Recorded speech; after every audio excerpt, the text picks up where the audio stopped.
My ex took me to paternity court claiming our 3-year-old son wasn't his. I agreed to the DNA test because I was absolutely certain he was the father. We'd never even broken up during my pregnancy. The judge read the results out loud. "You are not the father." The courtroom erupted. But then the judge kept reading. And what came next made everyone go silent. But let me back up, because understanding that moment requires understanding how we got there. How the man I'd loved became someone willing to publicly humiliate me. How our family fell apart. How everything I thought I knew turned out to be wrong. Before I continue, if you're enjoying this story, please hit that like button. It really helps me bring you more stories like this. And let me know in the comments what city you're watching from. I love connecting with all of you. Don't forget to subscribe and turn on notifications so you never miss a story. Now, let me take you back to the beginning. My name is Vanessa Torres. I'm 28 years old, and I work as a dental hygienist in Atlanta, Georgia. It's a good job, steady hours, decent pay, helping people maintain their oral health. My patients like me because I'm gentle and I actually listen when they talk, even with instruments in their mouths. I met Marcus Williams 6 years ago at a friend's barbecue in Grant Park. He was charming, funny, with an easy smile and confident energy. He worked in marketing for a tech startup downtown. He drove a nice car, wore expensive watches, and had that air of success about him. We hit it off immediately, talked for hours about everything and nothing. He asked for my number, called me the next day. We went on our first date that weekend, dinner at a rooftop restaurant in Buckhead, followed by drinks at a jazz club in Midtown. "I like you," he said at the end of the night. "You're real. Not like the other women I've dated who are all about status and appearances." "I am real," I agreed. "What you see is what you get." That's exactly what I need. We dated for 2 years before I got pregnant. Good years, mostly. We had our fights. He could be controlling about my appearance, my friends, how I spent my time. But I chalked it up to him caring, to him wanting the best for us. Looking back, I see the red flags I missed. How he'd check my phone. How he'd get upset if I went out with friends without him. How he'd make comments about my weight or my clothes. How he'd accuse me of flirting with other men when I was just being friendly. But when you're in love, you make excuses.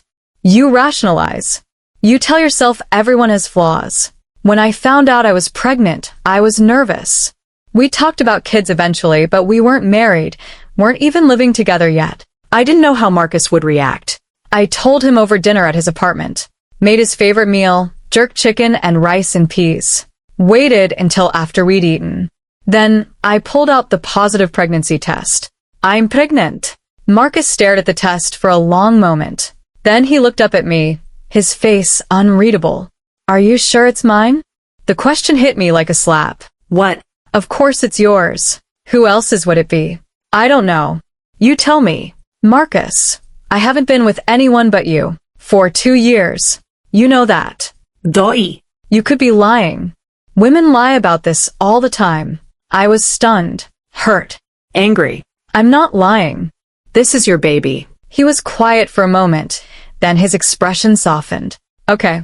Okay, I'm sorry. That was, "I'm just surprised." Shocked. "This is big news." "I know. But we can do this. Together." Yeah. "Yeah, we can." He pulled me into a hug, but something felt off, like he was going through the motions. Over the next few weeks, Marcus seemed to warm up to the idea of fatherhood. He came to my first ultrasound, held my hand while we heard the heartbeat, looked at the grainy image of our baby on the screen. "That's our son," the tech said. "Congratulations." "A boy," Marcus said, smiling. "I always wanted a son." He proposed a month later. Not romantic, just practical. "We should get married before the baby comes. It's the right thing to do." I said yes, even though something felt wrong about it. Even though I wanted a proposal born from love, not obligation. We got married at the courthouse 3 months into my pregnancy. No big ceremony. No white dress. Just us, 2 witnesses, and a judge who rushed through the vows like he had somewhere better to be. "You may kiss the bride." Marcus kissed me. It felt mechanical, but I told myself it was just wedding jitters. That things would get better. They didn't. During my pregnancy, Marcus became increasingly distant. He worked late more often, Went out with friends without inviting me. Stopped touching me unless I initiated it. I'm not attracted to you like this, he said one night when I tried to be intimate. You're pregnant. It's weird. Lots of couples have sex during pregnancy. It's perfectly safe. I'm not lots of couples. I can't do it when you look like this. I cried myself to sleep that night, and many nights after that. My pregnancy was healthy, but lonely. Marcus came to some appointments, but not all. He was there for the big moments, gender reveal, anatomy scan, but missed the routine visits. Always had a work excuse. This client needs me. This pitch is crucial. I'll make the next one, I promise. But he didn't. He rarely did. My mom noticed. Vanessa, is everything okay with Marcus? He doesn't seem very involved. He's just busy with work. It's a stressful time. Too busy for his pregnant wife. He'll be more present once the baby's here. But I didn't believe it. Even then, I knew something was wrong. Jordan was born on a Tuesday in March. Labor was long, 18 hours from start to finish. Marcus was there, on his phone most of the time, barely paying attention. Can you put your phone away? I asked between contractions. I need you here. Present. I am here. I'm just checking some work emails. Work can wait. Your son is being born. He sighed and put his phone in his pocket, but he pulled it out again 10 minutes later. When Jordan finally arrived, 6 pounds, 9 ounces, perfect in every way, the nurse placed him in my arms. I fell in love instantly. Completely. This tiny human who'd been growing inside me for 9 months was finally here, real, mine. You want to hold him? I asked Marcus. He looked uncomfortable but took Jordan carefully. Held him for maybe 30 seconds. Then handed him back. He's so small. I'm afraid I'll break him. You won't break him. He's sturdier than he looks. But Marcus didn't want to hold Jordan much after that. During our 2-day hospital stay, he held our son maybe 3 times. Seemed relieved when the nurses took Jordan for tests or to the nursery. Are you okay? I asked on our 2nd day. You seem, I don't know, disconnected. Fine. Just tired. This is all very overwhelming. It's overwhelming for me too. But we're in this together. Right. Together. But we weren't. Not really. Even I could see that by then. The first few months of Jordan's life were the hardest of mine. I was exhausted from round-the-clock feedings, healing from childbirth, learning how to be a mother, and I was doing it essentially alone. Marcus went back to work after 1 week, claimed he couldn't take more time off, left me at home with a newborn, no idea what I was doing, no support. Can you take the night shift tonight? I asked when Jordan was 3 weeks old. I haven't slept more than 2 hours at a time in days. I have an important presentation tomorrow. I need my sleep. I need sleep too. I'm falling apart here. You're the mother. This is what mothers do. Fathers are supposed to help too. I help when I can. But my job is demanding. Someone has to pay the bills. I work too. I was on maternity leave, but I'd be going back to the dental office in a few weeks. But somehow my job didn't count as much as his. When Jordan was 2 months old, I went back to work part-time. My mom watched Jordan on the days I worked. Marcus complained about this. Your mom spoils him. He cries every time she leaves. He's a baby. He cries. That's what babies do. Well, it's annoying. Can't she teach him to be quieter? I stared at my husband. Teach a 2-month-old to be quieter? Do you hear yourself? I'm just saying, I work from home sometimes. The crying is disruptive. Then wear headphones. Or go to the office. Our son exists. He makes noise. Deal with it. Marcus and I fought more after Jordan was born. About everything. About feedings and diapers and sleep schedules. About money and housework and whose career was more important. About his refusal to help, his complaints about being tired, his resentment toward me and our son. I didn't sign up for this, he said during one particularly bad fight. Jordan was 4 months old, screaming with colic, and I'd asked Marcus to walk him around while I took a 5-minute shower. Didn't sign up for what? Being a father? You were there when he was conceived. You were there when I was pregnant. You married me knowing I was having your baby. What exactly didn't you sign up for? This. All of this. The crying. The mess. The lack of sleep. The lack of time for myself. I thought it would be different. Different how? I don't know. easier, more joyful. All the baby books make it sound amazing, but it's not. It's exhausting and tedious, and I hate it. His honesty was devastating. You hate it? You hate being a father? I hate what it's done to my life, to our relationship, to everything. Jordan is 4 months old. This is the hardest phase. It gets better, does it? Or does it just get different hard? Toddler tantrums, then school stress, then teenage rebellion. It never ends, Vanessa. We signed up for 18 years minimum of this. You're having regrets. I'm having doubts. About what? About Jordan? About me? About us? About all of it. That conversation marked the beginning of the end of our marriage.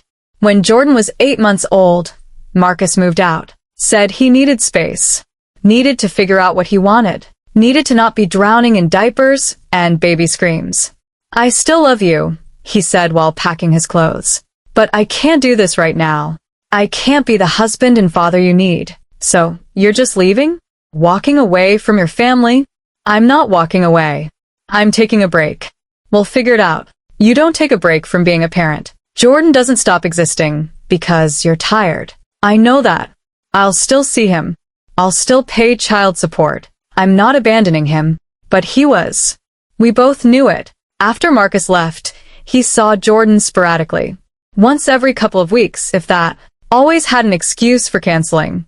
Always had something more important to do.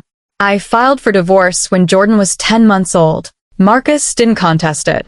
We weren't fighting over assets.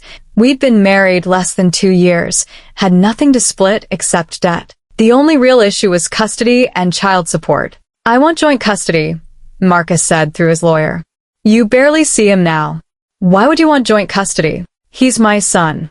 I have rights. We settled on Marcus having visitation every other weekend and Wednesday evenings. Plus, paying child support based on George's calculator for his income. For a while, Marcus actually showed up for his visitations. He'd pick Jordan up Friday evening, bring him back Sunday afternoon. Jordan would come home in different clothes than I'd sent him in, usually designer brands I could never afford. Marcus is spending a lot on clothes, I mentioned to my mom. Maybe he's overcompensating, trying to be a good dad the only way he knows how, by buying expensive onesies. Some men think love can be purchased, but the visits became less consistent. Marcus would cancel last minute, claim work emergencies, business trips, personal issues. Jordan would be waiting by the door with his overnight bag, and I'd have to explain that Daddy couldn't come today. Dada. Jordan would ask, his little face confused. Daddy had to work, baby. But he loves you. He'll come next time. Except often there wasn't a next time. Weeks would go by between visits. Then months. When Jordan turned 2, Marcus came to the birthday party I'd thrown at my apartment. He brought an elaborate gift, a ride-on toy car that cost more than my monthly groceries. Jordan loved it. You didn't have to spend so much, I told Marcus. He's my son. Nothing's too good for him. Maybe he'd prefer more time with you than expensive toys. Marcus's face hardened. I'm doing my best. Are you? Because your best looks a lot like absence. I'm here now, aren't I? For an hour. On his birthday. After not seeing him for 6 weeks. I've been busy. You're always busy. Too busy for your own son. We argued in my kitchen while Jordan played with other kids in the living room. It was the first of many arguments we'd have over the next year about Marcus's inconsistent involvement. By the time Jordan was 3, Marcus's visits had all but stopped. He'd see Jordan maybe once every 2 months. Child support came regularly, he was good about that, but everything else was sporadic at best. Then one day I got served with papers. Marcus was taking me to paternity court. He was claiming Jordan wasn't his biological son. He was demanding a DNA test.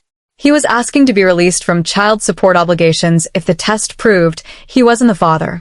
I called him immediately, furious. What the hell is this? It's a paternity test request. I can see that. Why? You know Jordan is yours. Doi. How do I know you didn't cheat on me? Because I didn't. Marcus, you were there. You were with me the entire time I got pregnant. We were together. We were engaged. We were living together most of the time. Prove it. Take the test. If Jordan's mine, You have nothing to worry about. I have nothing to worry about either way, because I didn't cheat. But you're putting me through this humiliation?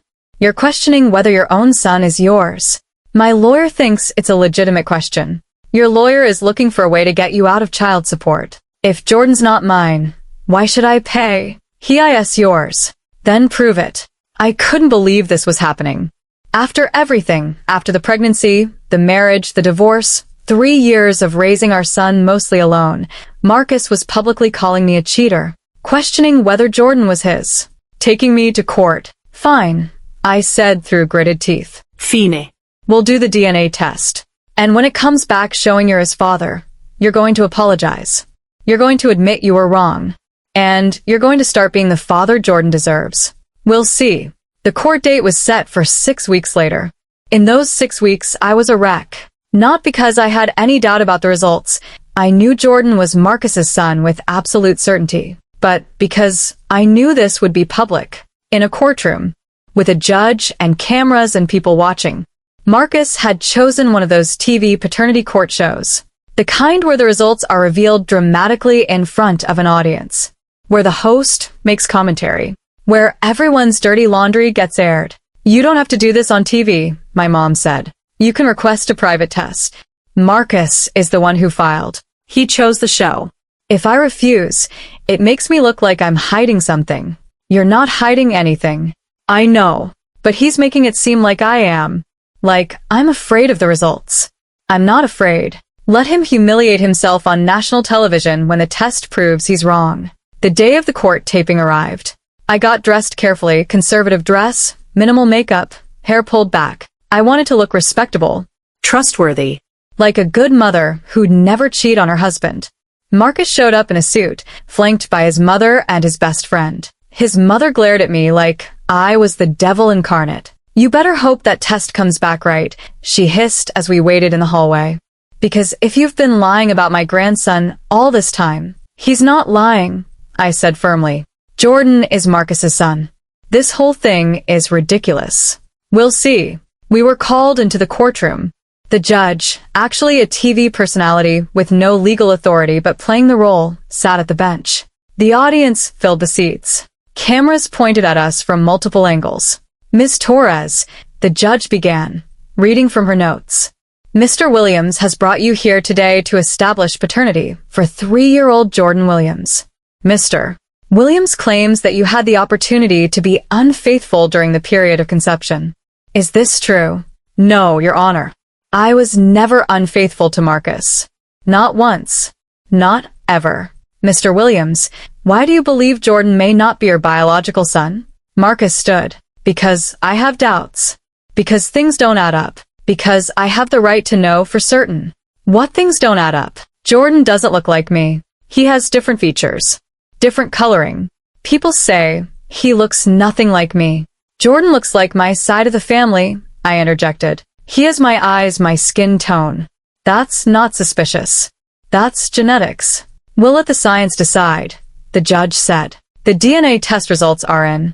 Are you both ready to hear them? Yes, Marcus said confidently. Yes, I said, my heart pounding not from fear but from anger that we were here at all. The judge opened the envelope. The courtroom went silent. She read the first line. In the case of Williams versus Torres, regarding the paternity of 3-year-old Jordan Williams. She paused for dramatic effect. The camera zoomed in on my face. On Marcus's face. Mr. Williams, you are not the father. The courtroom erupted. Gasps. Shouts. Marcus's mother screaming, I knew it. His friend high-fiving him.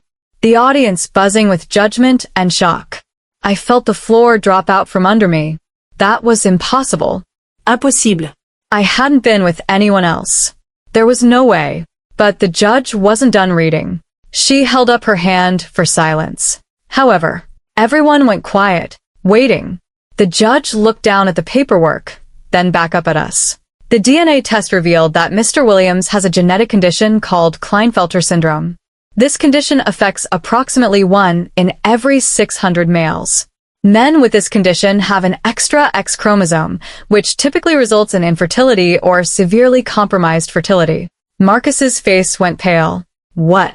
According to the genetic analysis, Mr. Williams, you have a 99.7% probability of being unable to father children naturally.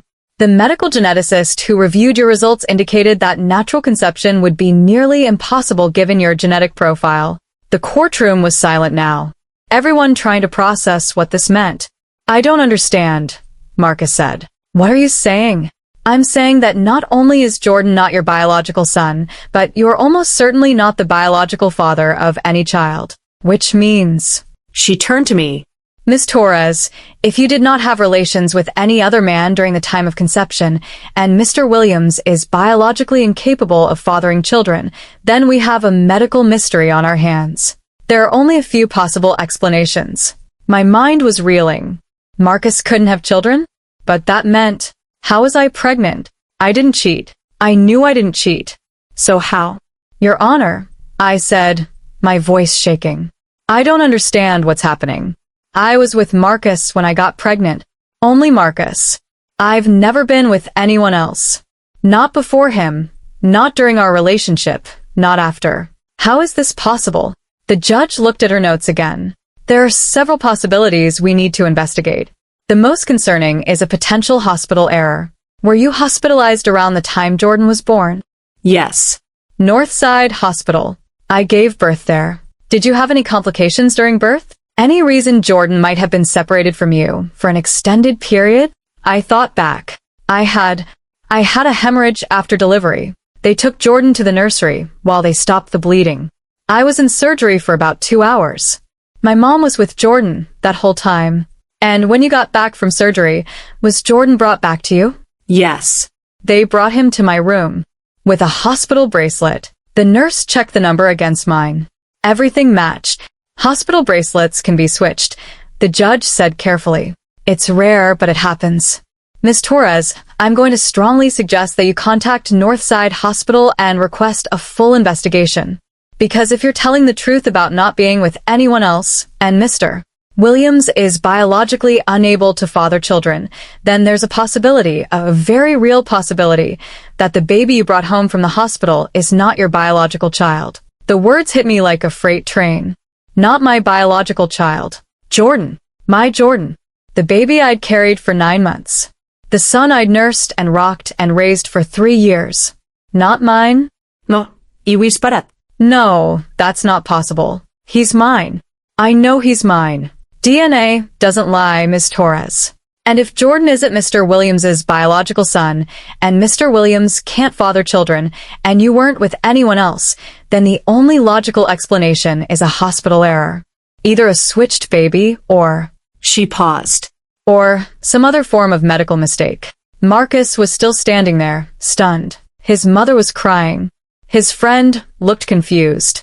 The audience was in shock. I need a recess, the judge said. This is beyond the scope of what we typically handle. Ms. Torres, Mr. Williams, I'm going to recommend you both seek legal counsel and contact the hospital where Jordan was born. In the meantime, custody arrangements should remain as they are until we sort this out. Court is adjourned. I stumbled out of the courtroom in a daze. My mom was waiting in the hallway. What happened? What did they say? Jordan is at Marcus's, I said numbly. But Marcus can't have children. And I didn't cheat. So the judge she thinks there might have been a switch. At the hospital, she thinks Jordan might not be my baby. My mom grabbed my arm to steady me. That's impossible. Vanessa, you gave birth to Jordan. You held him. You brought him home. But what if they switched him?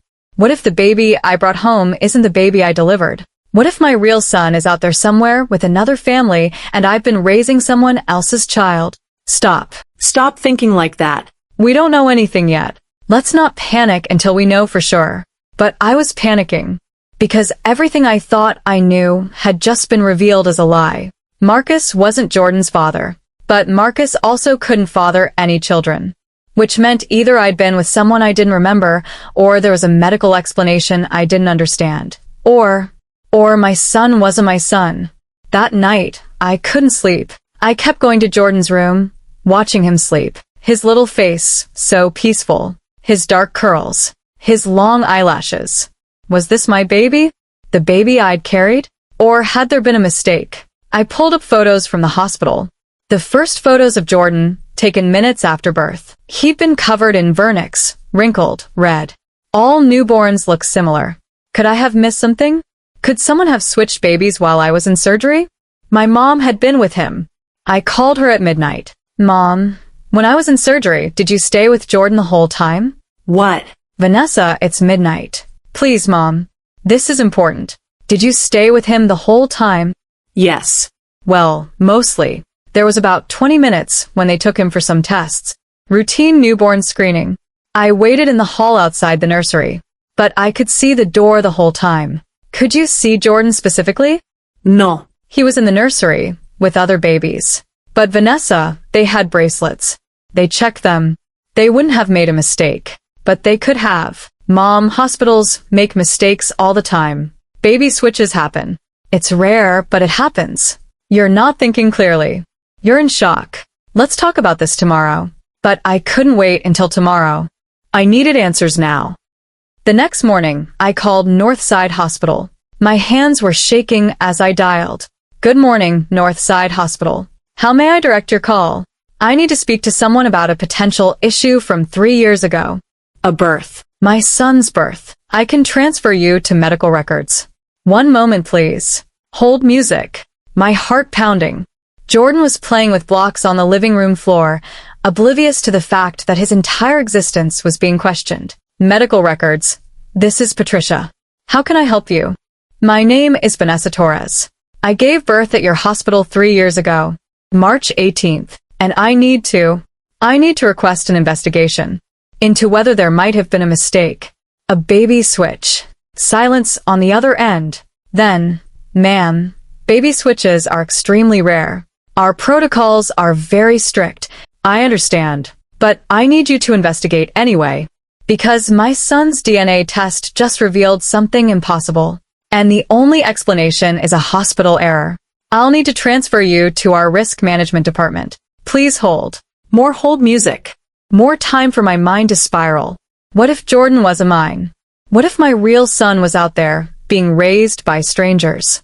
What if I'd missed 3 years of his life? Risk management, this is David Chen.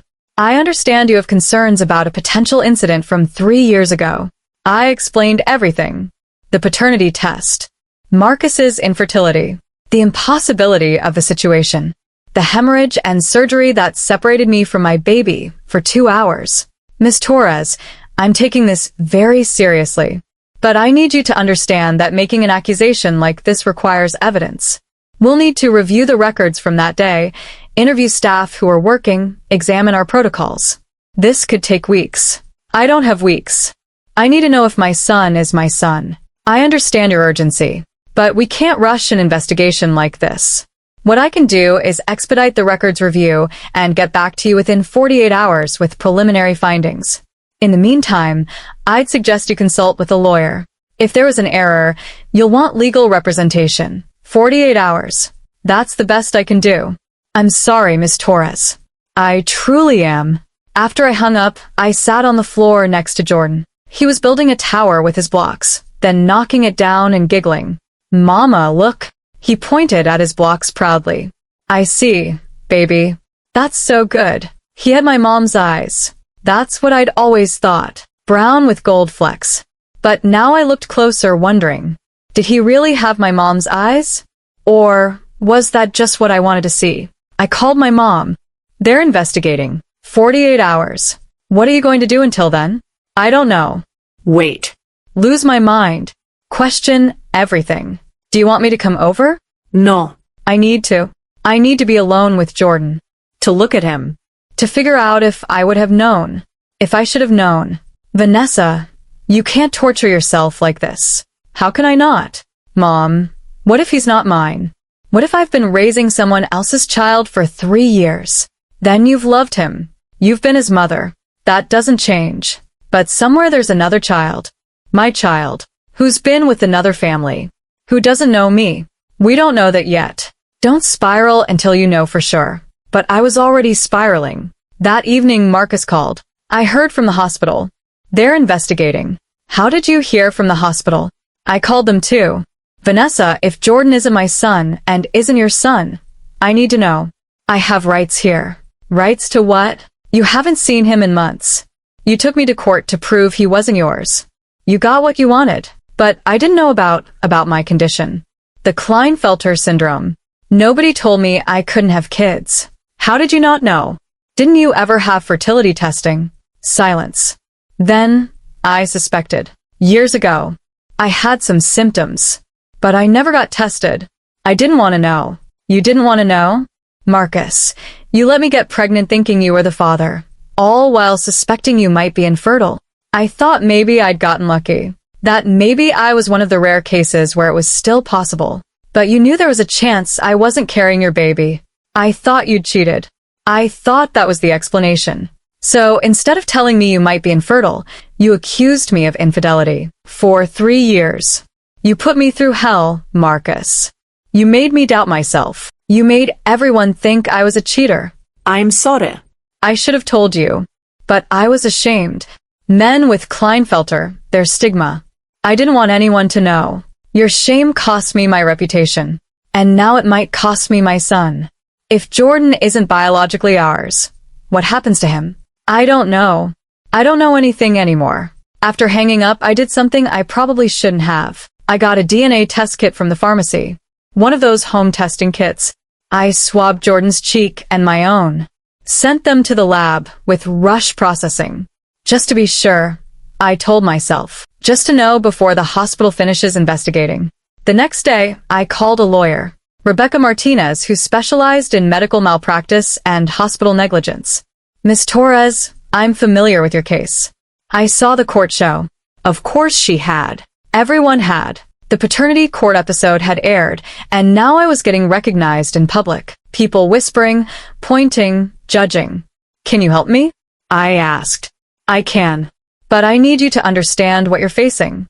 If there was a baby switch, you're looking at a complicated legal situation.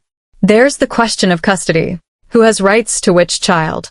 There's potential medical malpractice claims against the hospital. There's emotional distress, loss of parental bonding, all sorts of damages. And there's the question of what happens to the children involved. What do you mean, what happens to them? In past baby switch cases, the outcomes have varied. Sometimes the children are switched back to their biological parents. Sometimes they stay with the parents who raised them. Sometimes there are shared custody arrangements. It depends on the age of the children, their attachment to their parents, what's in their best interest. Jordan is 3. He only knows me as his mother. Exactly. And your biological child, if there is one, only knows another woman as his mother. Any resolution will be traumatic for someone. I don't know what to do. First, we wait for the hospital investigation. Second, we get independent DNA testing to confirm. Third, we prepare for the possibility that this is real. And Ms. Torres? If it is real, if there was a switch, you need to be prepared for your life to change completely. 48 hours felt like 48 years. I couldn't eat. Couldn't sleep. Spent every moment with Jordan, memorizing his face, his laugh, his mannerisms. Trying to see myself in him. Trying to see Marcus in him. Trying to see anything that would confirm or deny whether he was really mine. When the hospital called, I was feeding Jordan lunch. Chicken nuggets and apple slices. Miss Torres, this is David Chun from Northside Hospital Risk Management. Do you have a moment to talk? Yes. Tell me. We've completed our preliminary investigation. We've reviewed the records from the day you gave birth, and we've found some irregularities. My heart stopped. What kind of irregularities? There were 2 baby boys born within an hour of each other on March 18th, 3 years ago. You gave birth at 8:47 a.m. Another woman, Angela Reed, gave birth at 9:23 a.m. Both babies were taken to the nursery around the same time. And there was a staffing issue that day. The regular nursery nurse called in sick. We had a substitute nurse who wasn't familiar with our protocols. Additionally, there was a problem with our electronic bracelet system. It went down for approximately 30 minutes that morning. Oh my God. Ms. Torres, I want to be very clear. We have no direct evidence that a switch occurred. The babies were wearing hospital-issued bracelets. The bracelets were checked when the babies were returned to their mothers. Everything should have been secure. But the electronic system that logs bracelet scans was offline. which means we don't have digital verification of the identity checks that should have been performed. We only have handwritten notes from the substitute nurse. And Miss Torres, those notes are inconsistent. Inconsistent how? Some of the entries don't match the timestamps. Some of the identification numbers appear to have been corrected or written over.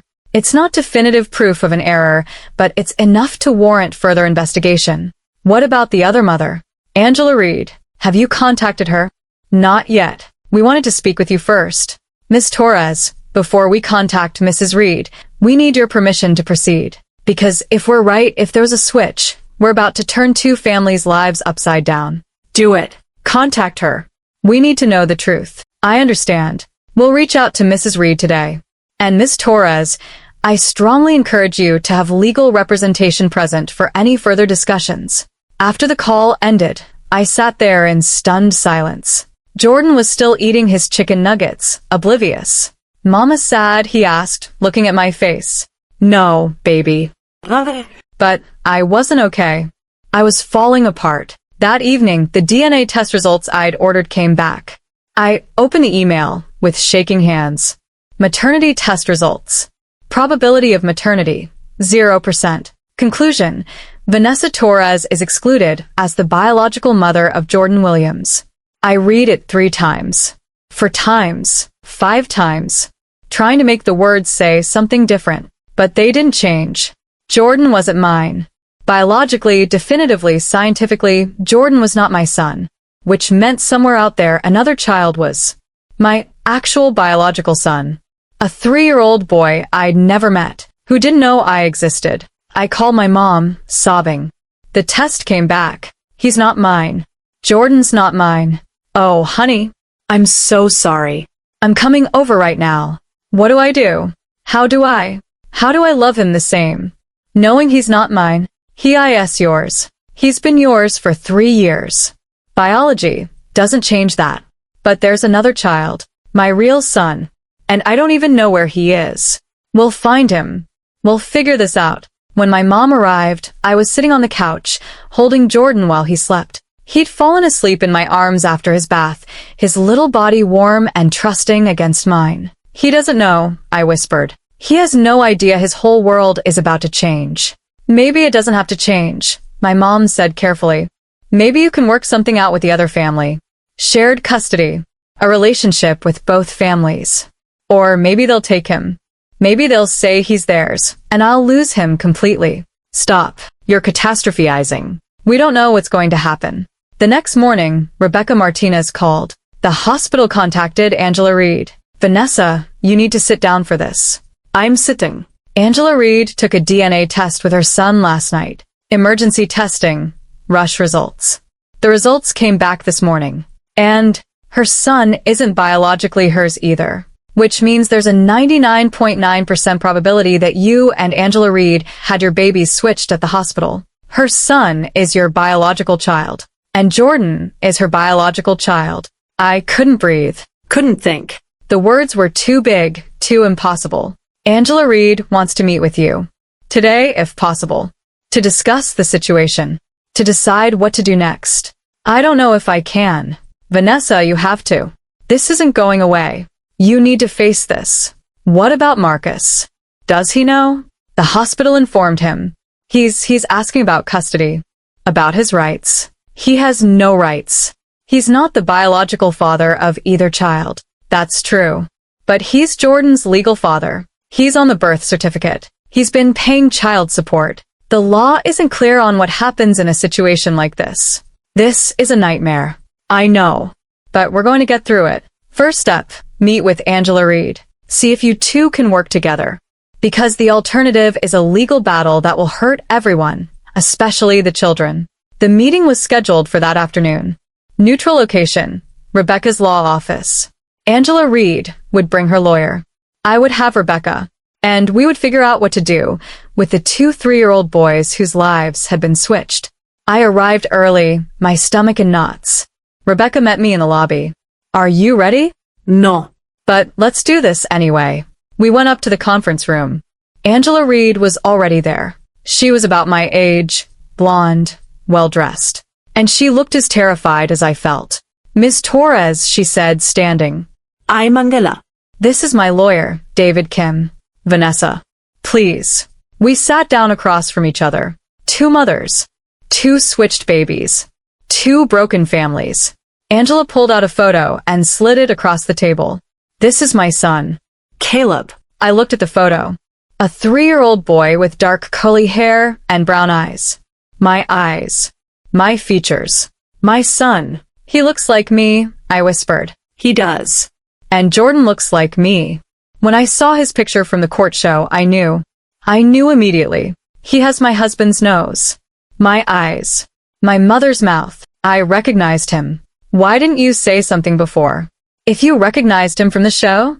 Because I didn't want to believe it. Because the idea that the baby I brought home from the hospital wasn't my baby, it's too horrible. So I tried to convince myself I was wrong.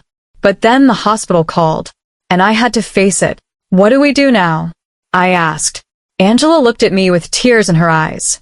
I don't know. I honestly don't know. We sat there in silence for a moment. Two women bound together by a hospital's mistake. Two women who'd each been raising the other's biological child. Tell me about Caleb, I finally said. Please. I need to know who he is. What he's like. Angela pulled out her phone and showed me more photos. Caleb at the park. Caleb on his first birthday. A Caleb finger painting. In every photo, I could see myself. The shape of his face. The way he smiled. Even the way he held his head. He's energetic, Angela said. Always running, jumping, climbing. He loves dinosaurs. His favorite food is macaroni and cheese. He's afraid of the dark but won't admit it. He's amazing. He's my everything. Her voice broke on those last words. I understood. Because Jordan was my everything too. Tell me about Jordan, Angela said softly. I've only seen pictures from the court show. I pulled out my phone and scrolled through photos. Jordan at the zoo. Jordan in his Superman pajamas. Jordan covered in spaghetti sauce, laughing. He's sweet, gentle. He loves books. His favorite is Where the Wild Things Are. He's shy around new people, but warms up quickly. He loves animals. I stopped, my throat closing up. He calls me Mama. He's been calling me Mama for 2 years. And Caleb calls me Mommy, Angela whispered. He's my son. I've been his mother for 3 years. I can't just give him up. I can't give up Jordan either. But Angela, somewhere in this mess, we each have a biological child we've never raised. A child who doesn't know us. David Kim, Angela's lawyer, cleared his throat. Ladies, I think we need to discuss the practical options here. There are essentially 3 paths forward. Rebecca nodded. Option 1. The boys stay with the parents who've been raising them. Vanessa keeps Jordan. Angela keeps Caleb. But there would need to be custody arrangements to allow biological parents access. Option 2, David continued. The boys are switched back to their biological families. Vanessa gets Caleb, Angela gets Jordan. This is the most legally straightforward, but would be traumatic for the children. Option 3, Rebecca said, is some form of shared custody. Both families are involved with both boys. It's complicated, but it might be what's best for the children. Angela was shaking her head. I can't switch. I can't just hand Caleb over to a stranger, even if that stranger is his biological mother. He's 3 years old. He knows me. He needs me. I feel the same way about Jordan, I said. He's my son in every way that matters, except biology. So, option 1? David suggested. You each keep the child you've raised, but allow contact with biological parents? What about the biological fathers? Rebecca asked. Angela, where's Caleb's biological father? Angela's face hardened. Prison. Drug charges. He's not in the picture. Hasn't been since before Caleb was born. So, he wouldn't contest custody? He signed away his rights 2 years ago. He's not relevant to this situation. Rebecca turned to me. And Marcus. Marcus has been barely present for 3 years. But technically he's Jordan's legal father. He's on the birth certificate. But he's not Jordan's biological father, David pointed out. And given his absence, a court might rule that he's forfeited his parental rights. Or, Rebecca countered, a court might rule that 3 years of legal fatherhood, however imperfect, gives him standing to fight for custody. Angela looked at me. Is Marcus going to fight this? I don't know. He took me to paternity court to prove Jordan wasn't his.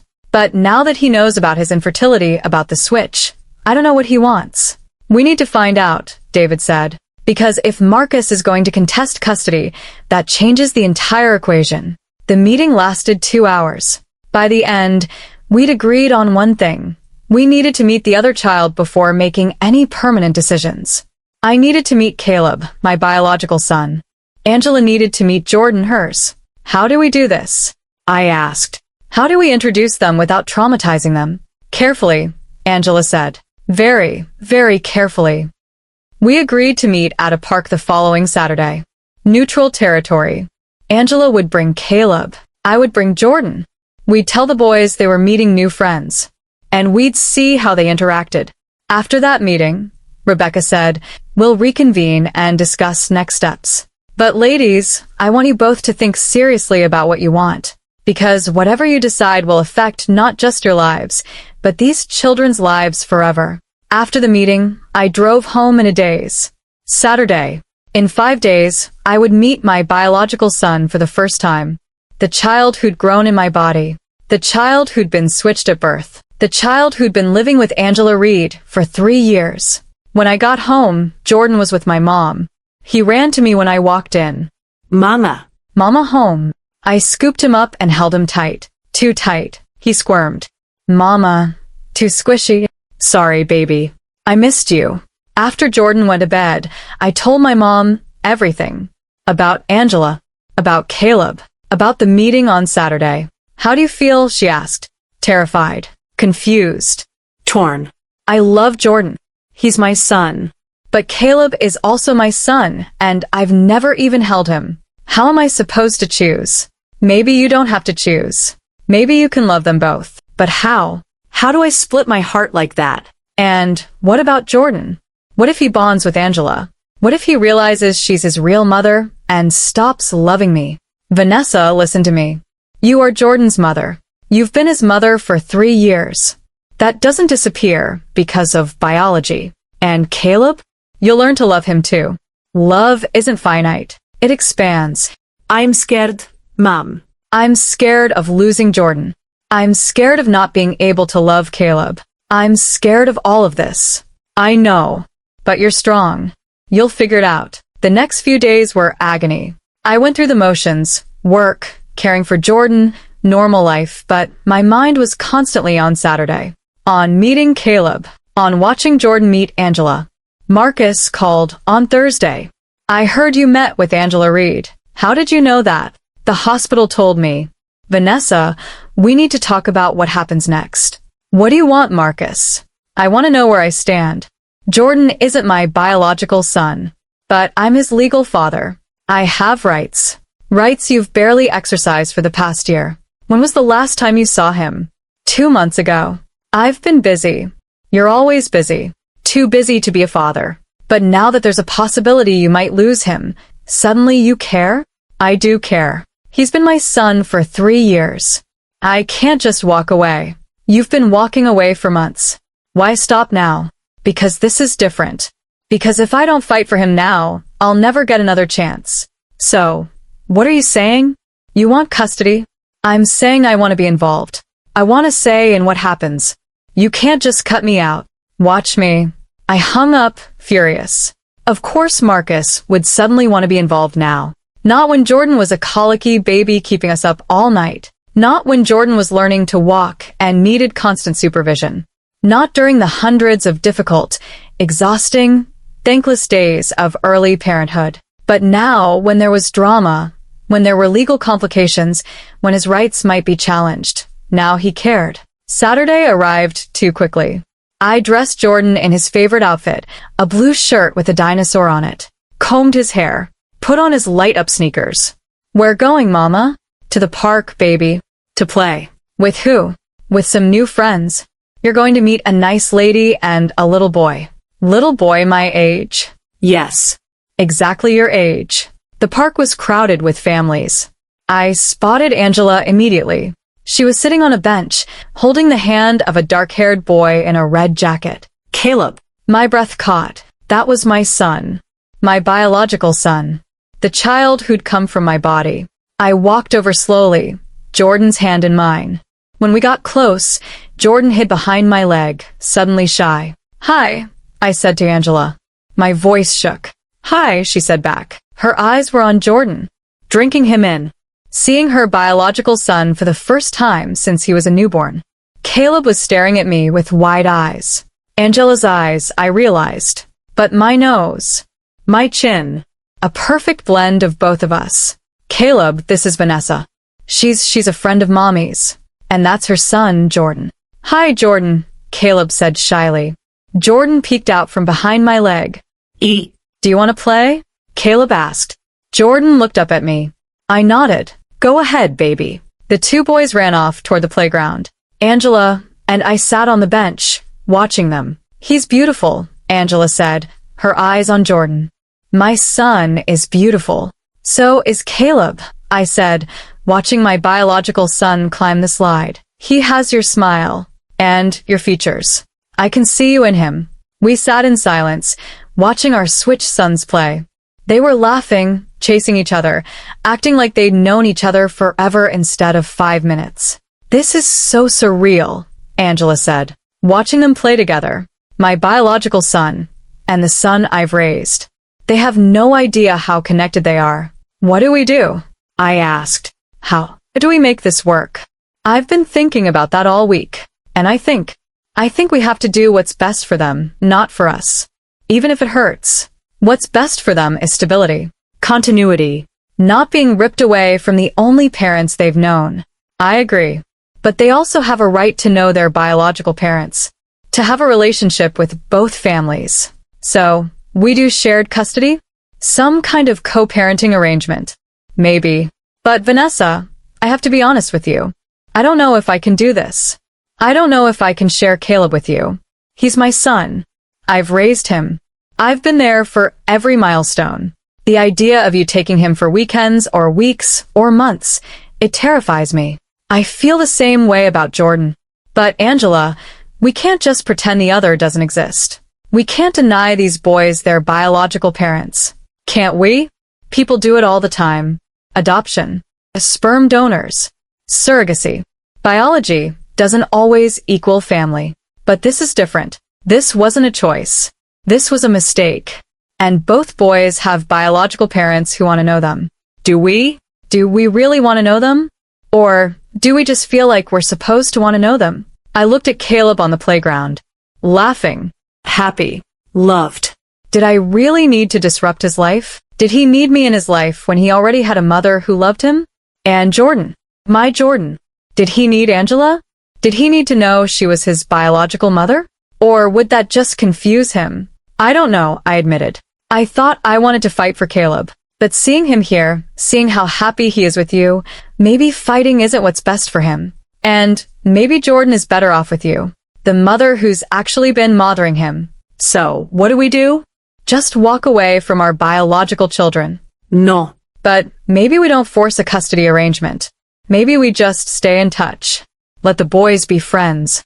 See each other sometimes. But not disrupt their lives completely. It made sense. It was practical. It was probably what was best for the boys. But my heart was breaking anyway. Because I was looking at my son, my biological son, and I was about to walk away from him. Again. 2 weeks after the park meeting, everything fell apart. Marcus filed for full custody of Jordan. Not shared custody. Not visitation. Full custody. His lawyer argued that since I wasn't Jordan's biological mother and Marcus was Jordan's legal father, on the birth certificate, having paid child support for 3 years, he had superior rights. This is insane, I told Rebecca. He barely sees Jordan. He's been an absent father for years. And now he wants full custody. He's claiming that the revelation of the baby switch changes everything. That you've been deceiving him about Jordan's parentage. I didn't know about the switch. I know. But Marcus is arguing that you should have known. That a mother would know if she was raising the wrong baby. He's painting you as either complicit in the switch or negligent for not discovering it sooner. That's ridiculous. The hospital made the mistake, not me. But Marcus's lawyer is good. He's building a narrative that you're not Jordan's real mother, that you have no biological claim, and that Marcus, as the legal father who's been paying support, deserves custody. What about Angela? What does she think about this? Angela is staying out of it. She doesn't want Jordan. She wants to raise Caleb. This fight is between you and Marcus. But Jordan is Angela's biological son. Doesn't she have rights? She could claim them. But she's told me through her lawyer that she doesn't want to disrupt Jordan's life. She's willing to sign away her parental rights if it means Jordan stays stable. I couldn't believe what I was hearing. Marcus, who'd taken me to paternity court to prove Jordan wasn't his, was now fighting for full custody. And he might actually win. The custody hearing was scheduled for 3 weeks out. In the meantime, Marcus filed for emergency temporary custody, claiming I was emotionally unstable and might flee with Jordan. Flee where? I asked Rebecca. This is my home. My job. My life. I'm not going anywhere. But the judge granted his motion. Vanessa, I'm sorry. You'll maintain primary custody until the hearing, but Marcus gets supervised visitation twice a week. And there's a court order preventing you from leaving the state with Jordan. I felt trapped. Cornered. The system that was supposed to protect children was being weaponized by a man who'd barely been a father. The first supervised visit was painful to watch. Marcus arrived at my apartment with his lawyer present as the supervisor. Jordan, who hadn't seen his father in over a month, was hesitant. That's Daddy, I told Jordan gently. Remember Daddy? Daddy. Jordan looked confused. He so rarely saw Marcus that the connection had faded. Come here, buddy, Marcus said, kneeling down. I missed you. Jordan went to him slowly. Marcus picked him up, but Jordan squirmed, wanting down. He ran back to me. He doesn't even know me anymore, Marcus said, looking at his lawyer. Because she's been keeping him from me. I haven't been keeping him from you, I said, my voice tight. You've been absent. That's not my fault. The visit lasted an hour. Jordan spent most of it playing with his toys, occasionally glancing at Marcus with uncertainty. When Marcus left, Jordan asked, Daddy gone now? Yes, baby. Daddy's gone. Good. I want Mama. My heart broke and soared at the same time. He wanted me. But I didn't know how much longer I'd be able to be his mama. That night, after Jordan went to bed, I did something I'd been avoiding. I called Angela. I need your help, I told her. Marcus is fighting for full custody of Jordan. He's using the baby switch against me, saying I'm not Jordan's real mother. But you're his real mother. You've raised him. That's what I keep saying. But legally, it's complicated. Angela, you're Jordan's biological mother. If you claimed your parental rights, it would complicate Marcus's case. It would show that I'm not the only non-biological parent in this situation. Silence on the other end. Then, Vanessa, I told you I don't want to disrupt Jordan's life. I know. But Marcus winning custody would disrupt it more. He's barely been present. He doesn't know Jordan. If he gets custody, Jordan will be torn from the only home he's known. Please. I'm not asking you to take him. Just to establish your rights. To show the court that biology isn't everything. Let me think about it. This is complicated. I know. But I'm desperate. 2 days later, Angela called back. I'll do it. I'll file paperwork establishing my parental rights. Not to take Jordan, but to support your case. Thank you. Thank you so much. But Vanessa, I have a condition. If I'm going to be involved in Jordan's life legally, I want to actually be involved. I want visitation. I want to get to know my biological son. My stomach dropped. How much visitation? I don't know. We can figure it out. But I can't just be a name on legal documents. If I'm claiming parental rights, I want to be a parent. It was fair. Completely fair. But the idea of sharing Jordan with Angela, of having another woman in my son's life with equal claim to the title of mother, terrified me. Okay, I said finally. We'll work something out. Angela filed her claim the next day. The response from Marcus's lawyer was immediate and vicious. They argued that Angela had abandoned her parental rights by not claiming them sooner. That she was only getting involved now to help me. That her claim was not in Jordan's best interest. This is becoming a three-way custody battle, Rebecca told me. You, Marcus, and Angela, all claiming rights to Jordan. The judge is going to have to sort through this mess. What about Caleb? Have I lost my chance to be part of his life? Technically, you still have parental rights as his biological mother, but you haven't exercised them. If you want to be part of Caleb's life, you need to file your own claim. But Angela doesn't want me involved. She made that clear. She also said she'd be willing to work something out if it helps her case with Jordan. Vanessa, I think you need to consider filing for parental rights to Caleb. Not to take him away from Angela, but to establish that you're a biological parent who's being denied access to her child. It creates symmetry. Shows that both mothers are in the same situation. I thought about it. Filing for rights to Caleb felt wrong. He was happy with Angela. He didn't need me complicating his life. But if it helped me keep Jordan, let me talk to Angela first.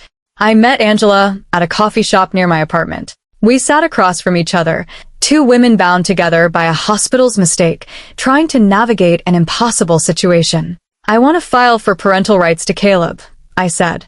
Not to take him from you, but to show the court that I understand what it's like to be separated from a biological child. To establish that biology matters, but so does the relationship you've built. Angela was quiet for a long moment. If you file, Marcus's lawyer will use it against you. They'll say you're being hypocritical, fighting to keep a child who's not biologically yours while claiming rights to a child you've never raised. I know, but I'm out of options. Marcus is going to win unless I can prove that being a mother is about more than biology. By claiming biological rights to my son, by showing that this situation is complicated, that there are 4 parents here. You, me, Marcus, and Caleb's biological father who's in prison. And that the boy's best interests should come before anyone's legal claims. What do you propose? I propose we work together. We both file claims to both boys. Not because we want to disrupt their lives, but to show the court that the situation is more nuanced than Marcus's lawyer is claiming. Then we argue for a solution that keeps the boys primarily with the mothers who've been raising them, but allows the biological parents access. You want shared custody of both boys? Between both of us. Yes. Primary custody remains where it is. You keep Caleb, I keep Jordan, but we have visitation with each other's sons. We co-parent across both families. Angela stared at me. That's insane. I know, but it might be the only way to stop Marcus. Let me think about it. She called me the next day. I talked to my husband. He's not thrilled, but he agrees it's better than Jordan ending up with Marcus. We'll do it. We'll file cross-claims for both boys and propose shared custody. The legal filings were submitted 2 days before the custody hearing. Marcus's lawyer lost his mind. They're conspiring, he argued to the judge during a pre-hearing conference. Ms. Torres and Ms. Reed are working together to deprive my client of his rightful custody of the child he's been supporting for 3 years.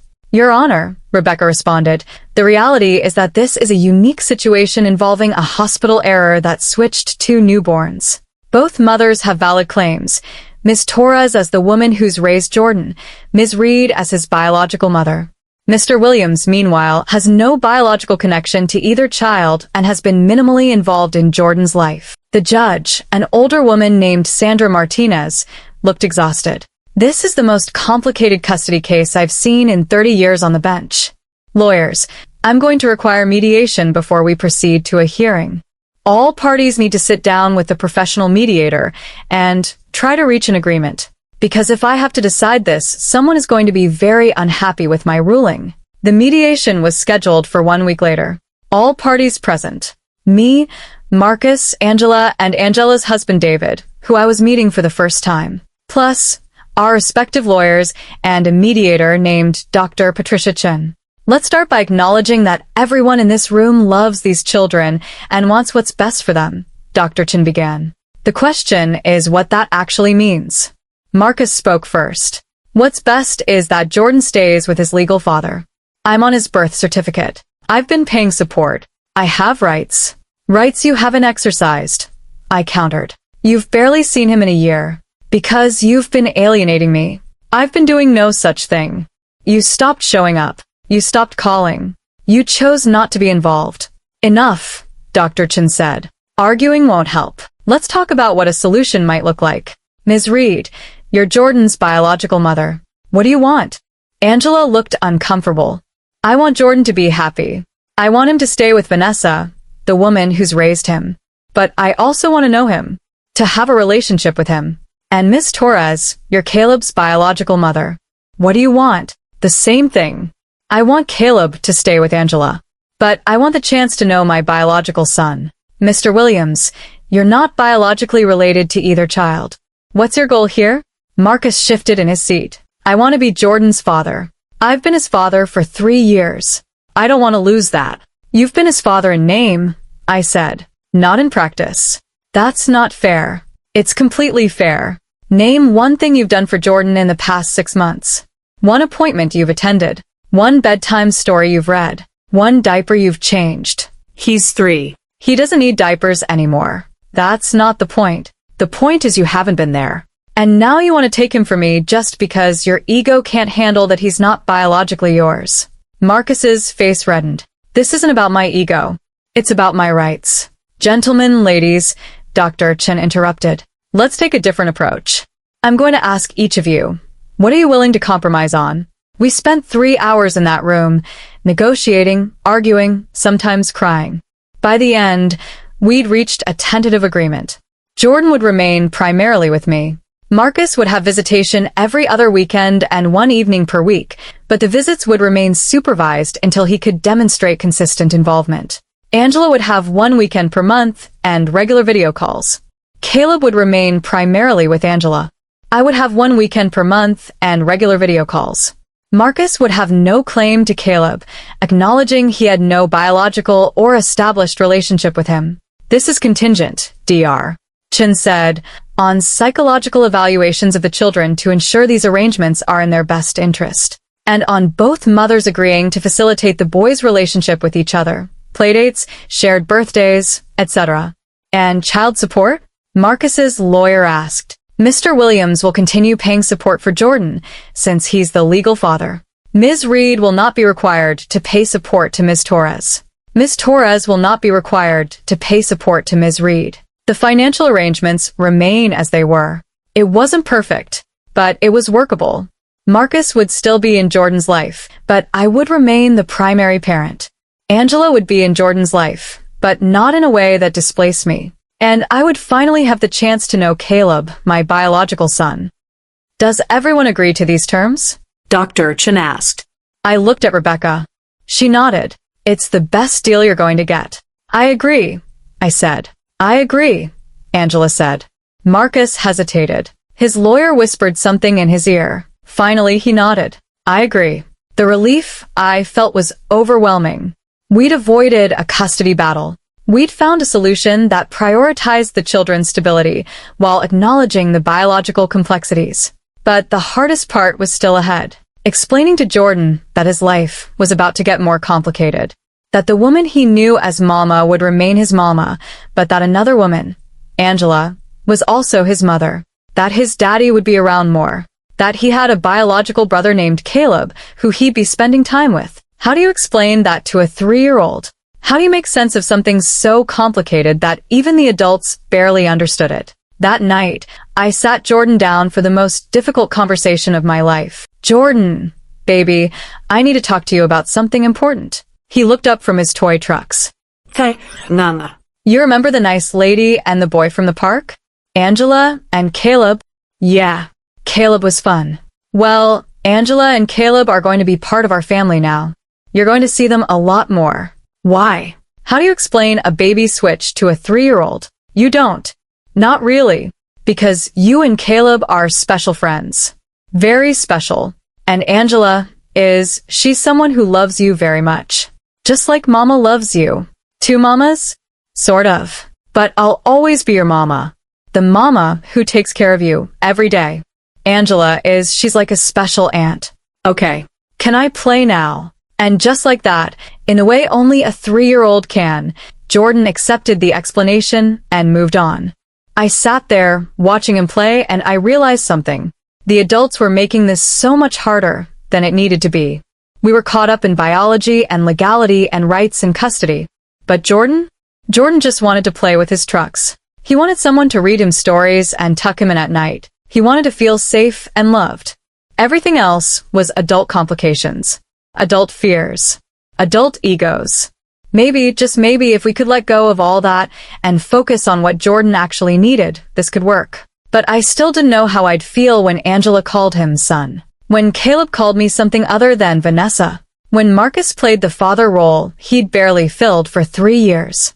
Those moments were coming, and I'd have to face them.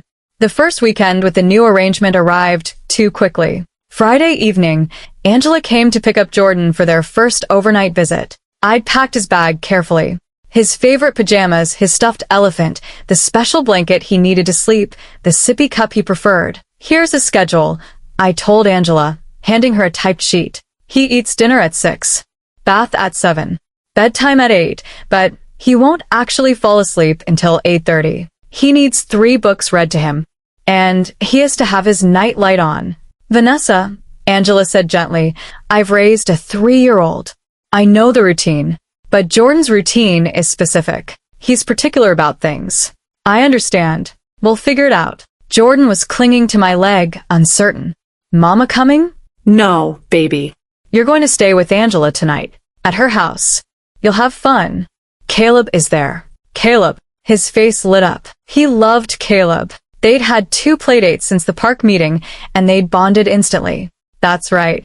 You're going to have a sleepover with Caleb. Won't that be fun? Yeah. He let go of my leg and went to Angela. She picked him up, and he went willingly. Watching her walk to her car with my son, her son, was agony. I stood in the doorway, fighting tears, as they drove away. My mom, who'd been sitting in the living room giving us privacy, came up behind me. You okay? No. I'm not okay. What if he likes her better? What if he doesn't want to come home? He'll come home. You're his mother. You've been his mother for 3 years. 1 weekend doesn't change that. But I couldn't shake the fear. I spent that entire weekend checking my phone, waiting for Angela to call and say Jordan was crying for me, that he wanted to come home. But the call never came. When Angela brought Jordan back Sunday evening, he was happy, excited, full of stories about playing with Caleb, about the park they'd visited, about the pancakes Angela had made for breakfast. Did you have fun? I asked, trying to keep my voice light. So much fun. Mama, Caleb has a trampoline. That's great, baby. And Angela makes good mac and cheese. Almost as good as yours. Almost as good as mine. I held on to that almost like a lifeline. After Jordan went to bed, I called Rebecca. How do I handle this? Watching another woman parent my child, the same way Angela is handling watching you parent hers. With grace and patience, and the understanding that love isn't a competition. But it feels like a competition. That's your fear talking. Jordan has enough love for both of you. So does Caleb. My first weekend with Caleb came 2 weeks later. Angela brought him to my apartment Friday evening. He was shy, hiding behind his mother's leg the same way Jordan had hidden behind mine. Caleb, you remember Vanessa, Angela said gently. Hi, he said quietly. I knelt down to his level. Galit. I'm so glad you're here. I have some fun things planned for us this weekend. Like what? Well, I thought we could go to the aquarium tomorrow. Do you like fish? His face lit up. I love fish. Mommy, did you hear? We're going to see fish. He'd said we.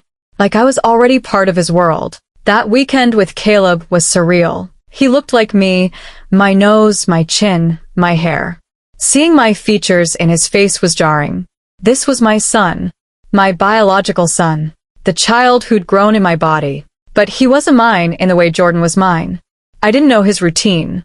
I didn't know that he was afraid of the vacuum cleaner. I didn't know that he hated green beans but loved broccoli. I didn't know that he needed to hold someone's hand when he went downstairs. I learned all of this through trial and error that weekend, through mistakes and corrections and Angela's patient guidance over the phone. He's not sleeping, I texted Angela at 9:30 Saturday night. What do? Did you give him his stuffed turtle? What turtle? The green one. It should be in his bag. I found the turtle, gave it to Caleb. He clutched it and fell asleep within 10 minutes. Sunday morning, I made pancakes. Caleb took one bite and made a face. What's wrong? I asked. They're different. Different from what? From Mommy's pancakes. Oh. Well, sometimes different is good. These aren't good. I made him cereal instead. When Angela picked him up Sunday evening, Caleb ran to her with relief. Mommy, I missed you. I missed you too, baby. Did you have fun with Vanessa? Some fun. But I like home better. The words stung. But they were honest.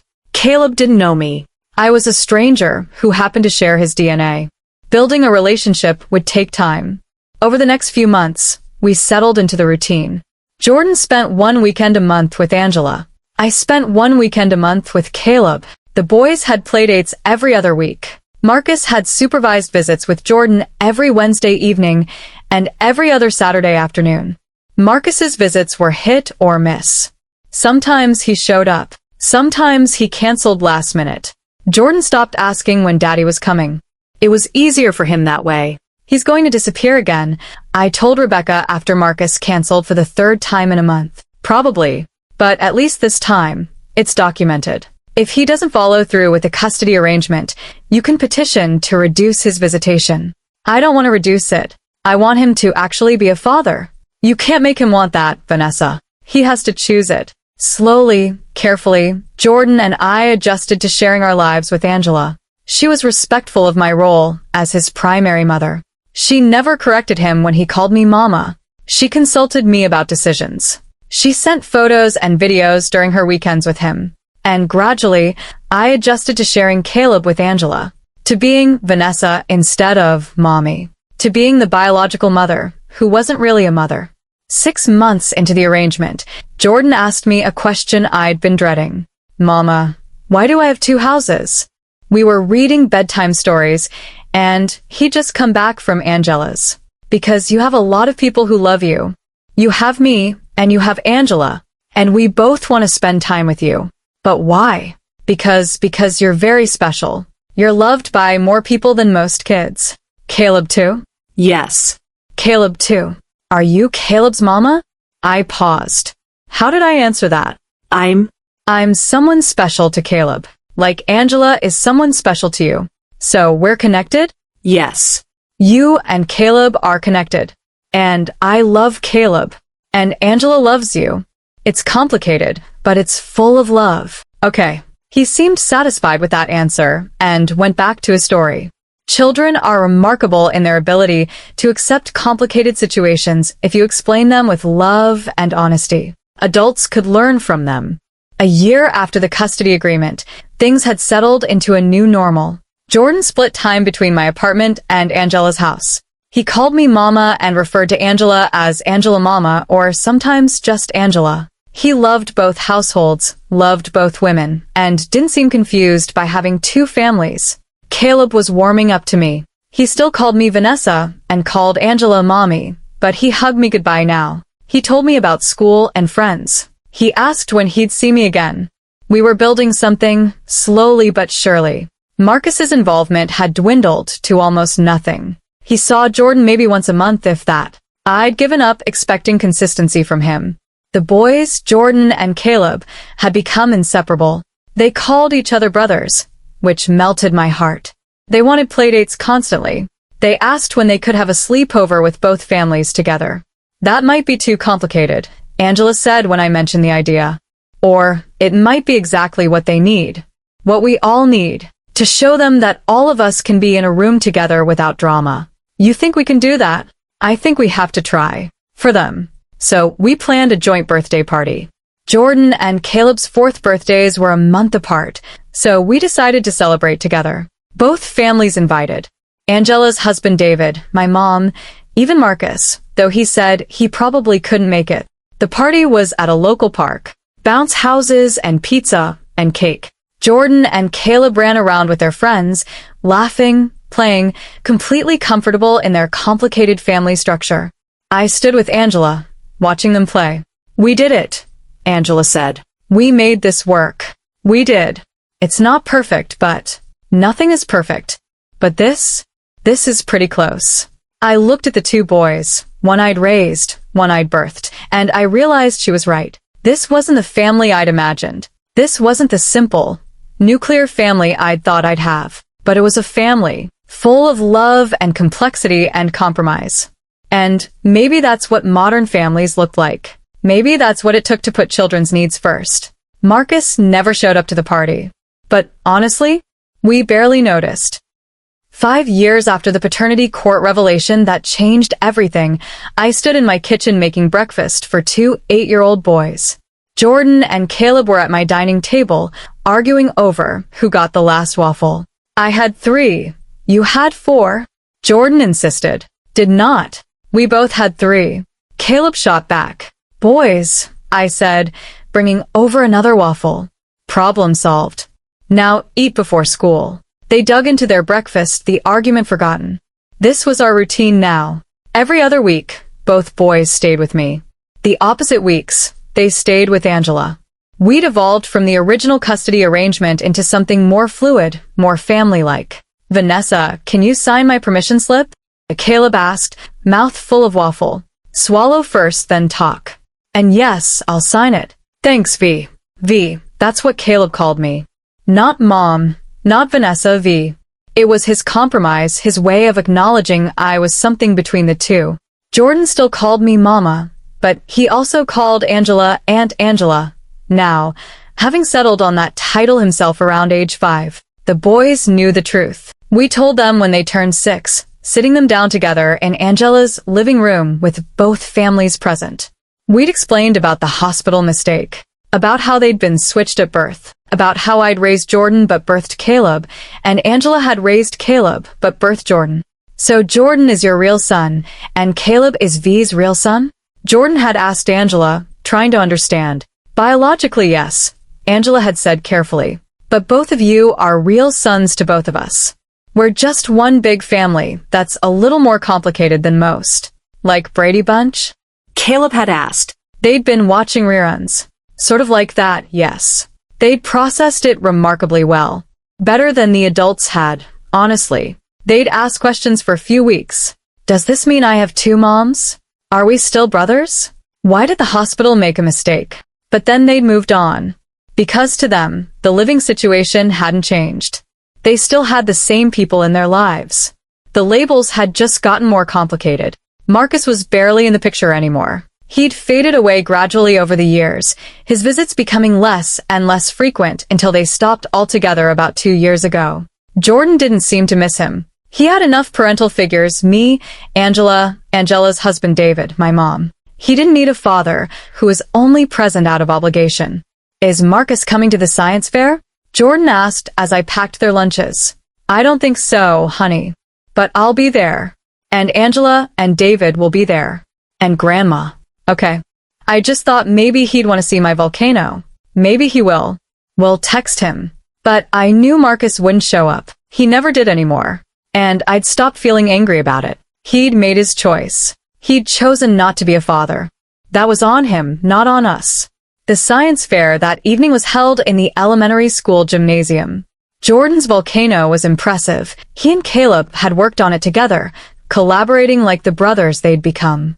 When it erupted, spewing vinegar and baking soda lava, both boys cheered. We did it. Jordan high-fived Caleb. Best volcano ever. Caleb agreed. I stood with Angela, watching them. 5 years ago, I never could have imagined this. Standing shoulder to shoulder with my son's biological mother, celebrating our boys' joint science project like any other co-parents. They're so proud, Angela said, smiling. They should be. They worked hard on that. Thank you, by the way. For what? For making this work. For being willing to share. I know it wasn't easy for you. It wasn't easy for you either.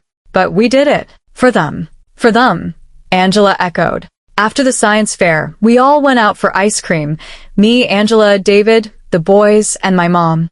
We squeezed into a booth at our favorite ice cream parlor, the boys arguing over flavors, the adults laughing at their antics. Can we do a sleepover this weekend? Jordan asked. All of us together? We just had one last weekend. I reminded him. But I want another one. How about next month? Angela suggested. For your birthday. Can we have a joint party again? Caleb asked. Like always? Of course, I said. Would we do it any other way? The boys grinned. Their joint birthday parties had become a tradition, a celebration of both boys, both families, the complicated, beautiful mess that was our life. Later that night, after dropping Caleb off at Angela's and getting Jordan ready for bed, Jordan asked me the question I'd been anticipating for years. Mama, Do you ever wish I was your real son? I sat down on his bed, choosing my words carefully. Jordan, you are my real son. In every way that matters, you're my son.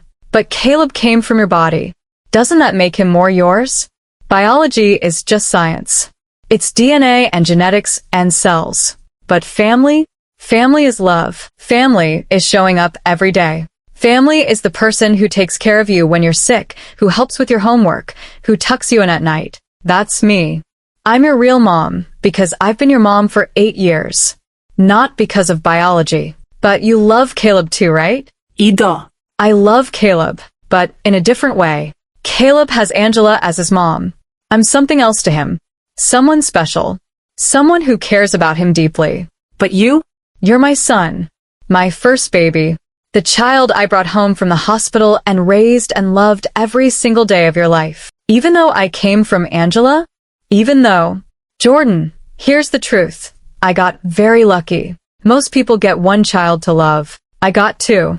I got you, who I've raised and loved as my son. And I got Caleb, who I get to know and care about even though Angela is his mom. How many people get to be that lucky? He thought about this.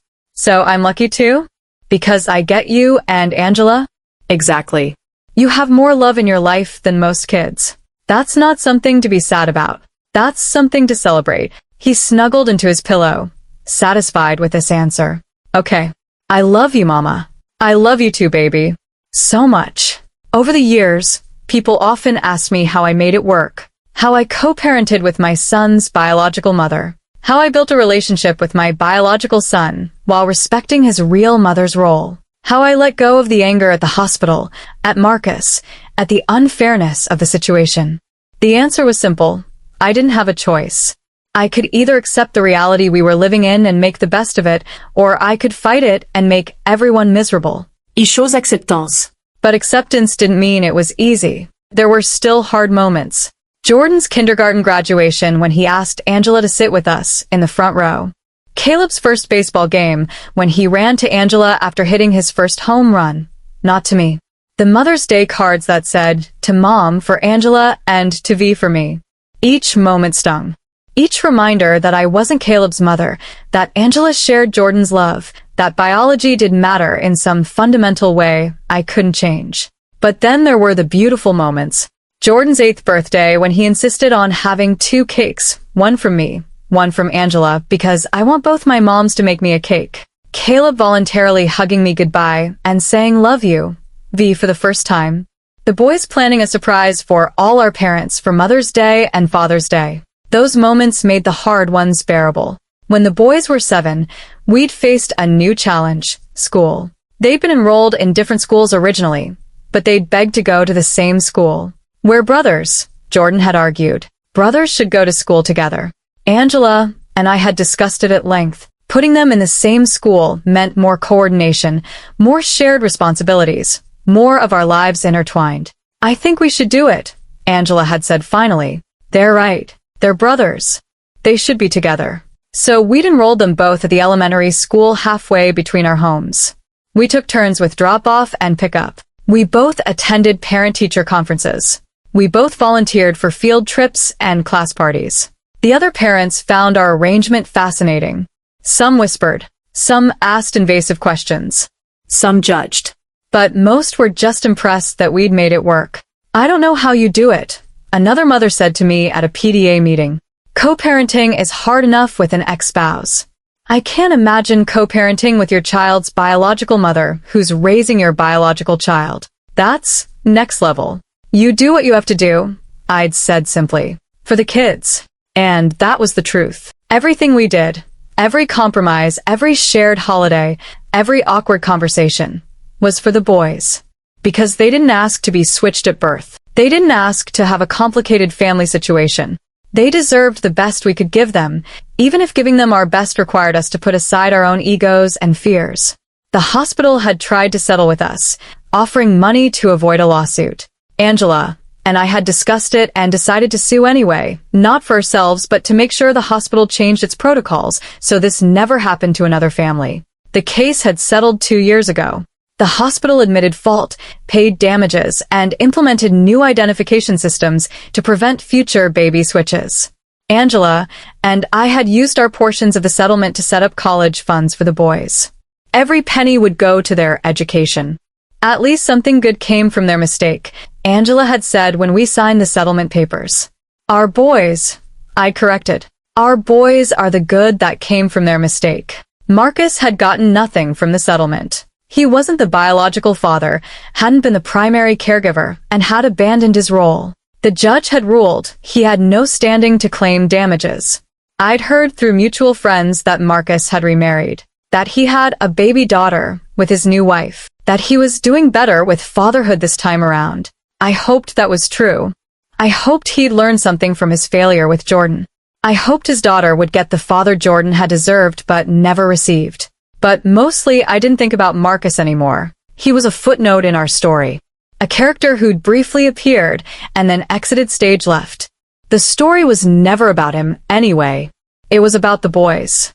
About Angela and me figuring out how to be a family. About love being stronger than biology. When Jordan and Caleb turned 8, we decided to tell them about Marcus's role in the story. About how he'd taken me to paternity court.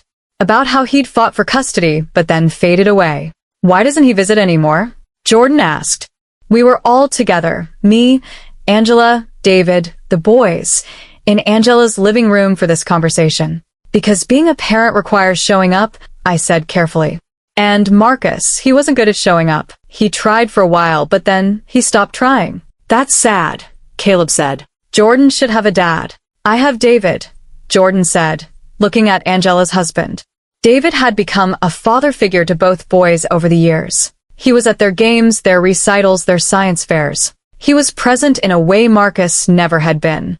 You do have David, David agreed, ruffling Jordan's hair. And you're stuck with me, kid. Good, Jordan said. I like being stuck with you.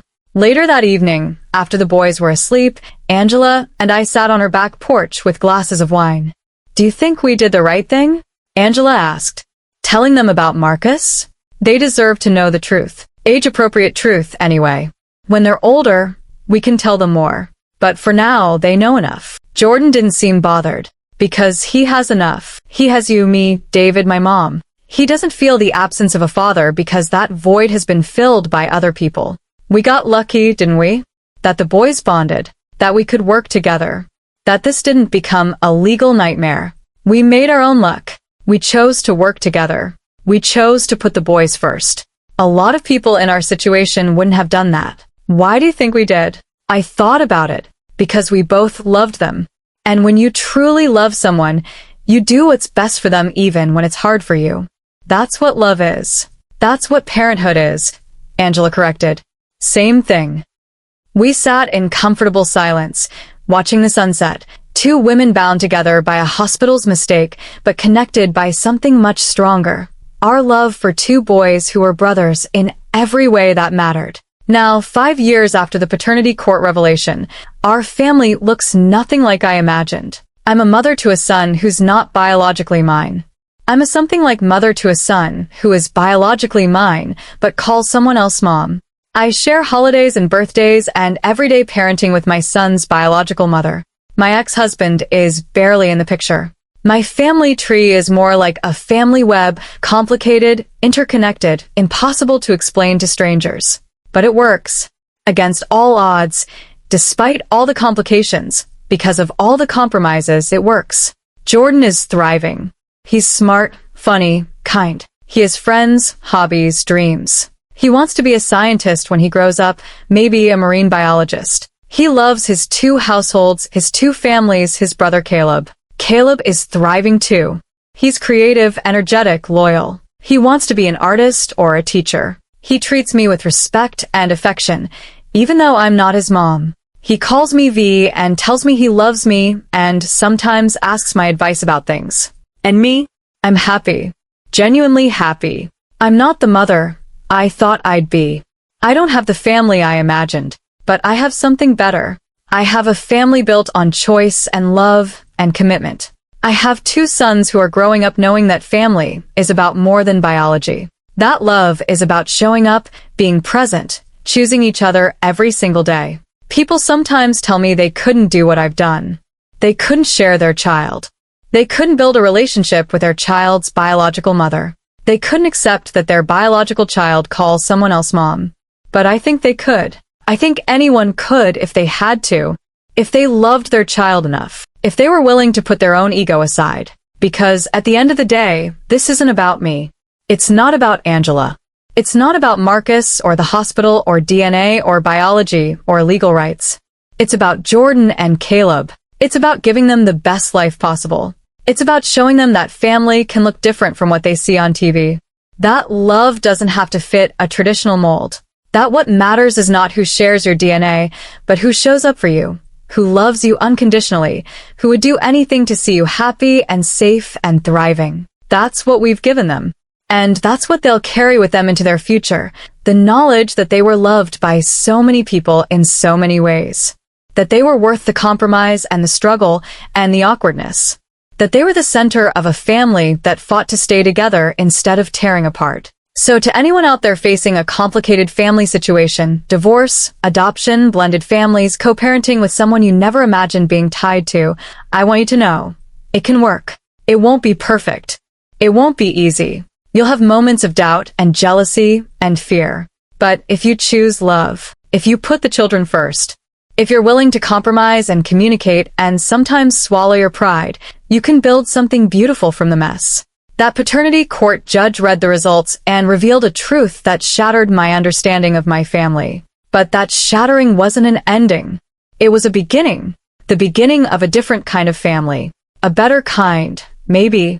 Because we built it consciously, deliberately, with intention and love. And that's something no DNA test can measure. 3 months after the boys turned 8, something unexpected happened. Marcus reached out. Not to me, to Jordan. He sent a letter to my address, addressed to Jordan Williams. Jordan brought it to me, confused. Mama, this is from Marcus. Can I open it? My first instinct was to throw it away. Marcus had abandoned Jordan. He didn't get to waltz back in with a letter years later. But I looked at Jordan's curious face and realized this was his choice to make, not mine. It's your letter. You can open it if you want to. Or I can read it first to make sure it's appropriate. You read it first. I opened the envelope carefully. Inside was a handwritten letter on plain paper. Dear Jordan, I know I haven't been a good father to you. I know I missed most of your life. I know I have no right to ask for your forgiveness or your time. But I wanted you to know that not a day goes by that I don't think about you. I made terrible mistakes. I let my pride and my fear keep me from being the dad you deserved. I'm sorry. I'm so sorry. I have a daughter now. Your half-sister. Her name is Emma. She's 2. And every time I look at her, I think about you. About all the moments I missed. About what a fool I was to walk away. I'm not asking to be back in your life. I don't deserve that. But I wanted you to know that I'm sorry. And if you ever want to meet Emma, or if you ever want to talk, I'm here. I'll always be here, even if I haven't shown it. Love. Marcus. I read the letter twice, felt conflicting emotions. Anger at his audacity, sadness for his regrets, protectiveness of Jordan, and surprisingly, a small amount of sympathy for a man who'd realized too late what he'd lost. What does it say? Jordan asked. I summarized it age-appropriately. He's saying he's sorry for not being around. He has a little girl now, your half-sister. And he wanted you to know that he thinks about you. Does he want to see me? He says if you want to meet your sister or talk to him, you can. But only if you want to. Jordan thought about this. Can I think about it? Of course. Take all the time you need. That evening, I called Angela. Marcus sent Jordan a letter. What? After all this time? I read her the letter over the phone. She was silent for a moment. What did Jordan say? He wants to think about it. Angela, I don't know what to do. Part of me wants to protect him from Marcus. But part of me thinks maybe Jordan deserves the chance to make his own choice. He does deserve that. But Vanessa, you need to be prepared for the possibility that Marcus might disappoint him again. And you'll have to pick up the pieces. I know. But isn't that part of parenting? Letting them make choices, even when we're afraid they'll get hurt. It is. God, I hate that you're right. 2 weeks later, Jordan told me he wanted to meet Emma. just to see what she's like. My half-sister. We arranged a meeting at a neutral location, a park with a playground. I took Jordan. Marcus brought Emma and his wife, Claire, who I was meeting for the first time. Claire was younger than me, maybe 25, with kind eyes and an apologetic demeanor. I'm sorry for everything, she said immediately. Marcus told me what happened, with the paternity court and the custody battle. I'm sorry he put you through that. Thank you, I said, surprised by her directness. Marcus knelt down to Jordan's level. Hey, buddy. You've gotten so big. Jordan looked at him warily. This is your sister, Emma. Emma, this is your big brother, Jordan. Emma, a chubby toddler with Marcus's eyes, stared at Jordan shyly. Hi, Emma, Jordan said softly. Hi, she whispered.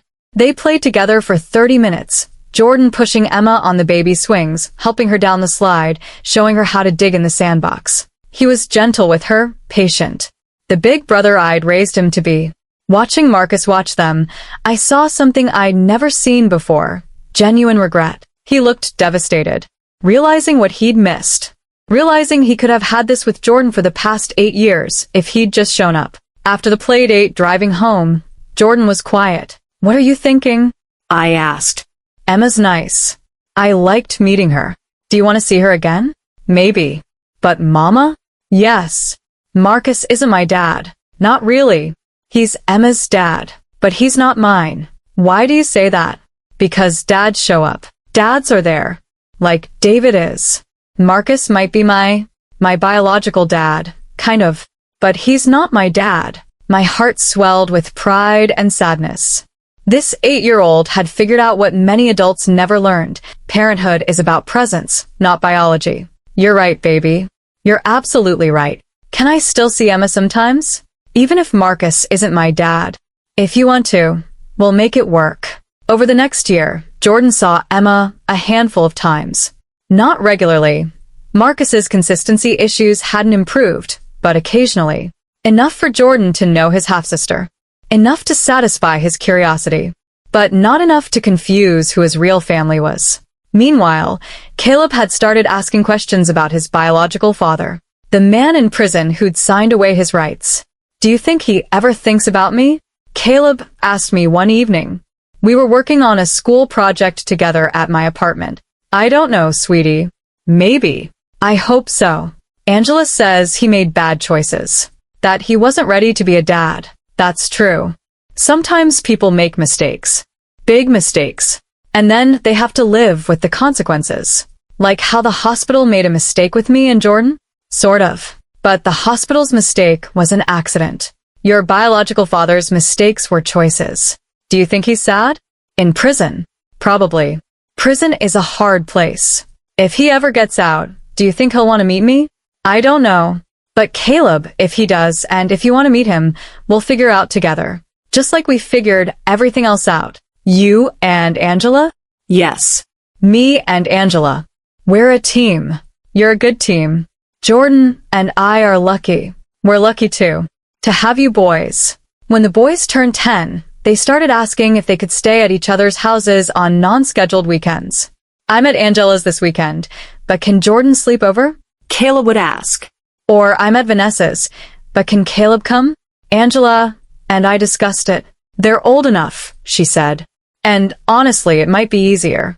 Instead of them missing each other, they can just be together more. So, we adjusted the arrangement again. The boys still had their primary households, Jordan with me, Caleb with Angela, but they spent more weekends together.